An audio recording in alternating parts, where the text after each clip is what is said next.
नाज़रीन, अवामी न्यूज़ में ख़बरनि जो सिलसिलो जारी है। इन वक्त असीं तव्हांखे पीर जे ॻोठ में ख़बर ॾींदा हलूं त पीर जे ॻोठ लॻ समड़ो में चाचे पारां मासूम भाइटी खे मुबीना ज़बरदस्ती शादी कराइण जी कोशिश। ॾेर ज़मीन जे लालच में मुंहिंजी 8 वरे जी न्याणी खे ज़बरदस्ती परणाइण चाहे थो।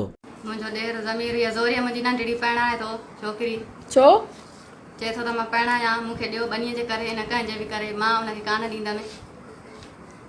छोकिरीअ जी उमिरि त नंढी आहे, 8 सालनि जी थी लॻे। 8 सालनि जी आहे। इन जो चाचो छाजे करे ज़बरदस्ती थो करे? वो बनीअ जे करे चए थो बनी में मूंखे आहे त मां छोकिरी बि वठां, ज़ोरीअ परणायां। असांखे त चए तव्हांखे मां खणाईंदुमि, अगवा कराईंदुमि, केस हणाईंदुमि, मूंखे छोकिरी न ॾींदव त। यानी तव्हांजो चवण जो मक़सदु आहे त जेको ज़ाइदा हुजण जेका तव्हांजी नंढड़ी आहे उनजो चाचो ज़बरदस्ती तव्हां खां छोकिरी खसे थो। हा, जेकॾहिं तव्हां न ॾींदोसि त उहो चए थो त मां अगवा करे अगवा वेंदुसि। कंदुमि। सो तव्हां SSP खे रिक्वेस्ट था कयो त तव्हांजी मदद करे। हाँ, असांजी मदद करे, मां कान ॾींदीमान छोकिरी। मज़ीद खबरों और तफसीलात के लिए विजिट करें हमारी वेबसाइट www.awamiNewsHD.com।